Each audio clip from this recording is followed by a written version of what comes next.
Telangana CM Revanth Reddy నేడు బెంగళూరులో పర్యటించనున్నారు. ఓ మీడియా సంస్థ నిర్వహించే కాన్క్లేవ్ లో పాల్గొనబోతున్నారు.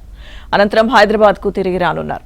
ఇక రంగారెడ్డి జిల్లా కోహెడలో ఔటర్ రింగ్ రోడ్ ను ఆనుకొని 239 ఎకరాల్లో 2284.32 కోట్లతో నిర్మించనున్న అంతర్జాతీయ సమీకృత పండ్ల మార్కెట్ నిర్మాణానికి రేవంత్ రెడ్డి ఇవాళ సాయంత్రం శంకుస్థాపన చేయనున్నారు.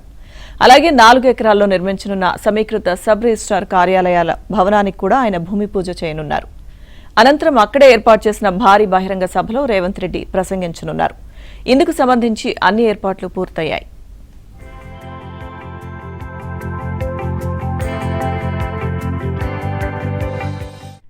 కార్యక్రమానికి రాష్ట్రం నలుమూలల నుంచి రైతులు వచ్చే అవకాశం ఉండడంతో దాదాపు 30,000 మంది కూర్చునేలా సీటింగ్ ఏర్పాటుతో 3 భారీ వాటర్ ప్రూఫ్ షెడ్లను అధికారులు వేయించారు.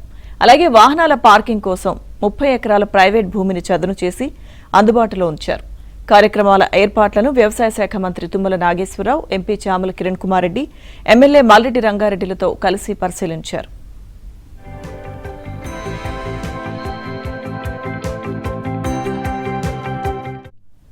ప్రపంచ మార్కెట్ను ఆకర్షించేలా 2284 కోట్ల వ్యయంతో ఆధునిక సదుపాయాలతో అంతర్జాతీయ సమీకృత మార్కెట్ను నిర్మిస్తున్నామని మంత్రి తుమ్మల తెలిపారు.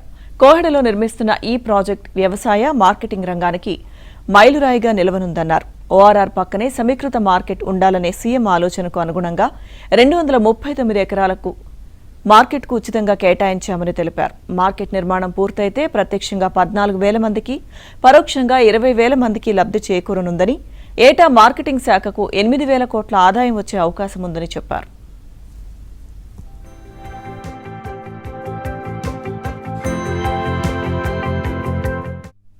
పండ్లు, పూలు, పాడి, మాంసం ఉత్పత్తుల ఎగుమతులు, దిగుమతులు జరిగేలా ప్రాజెక్టును నిర్మిస్తున్నామన్నారు తుమ్మల.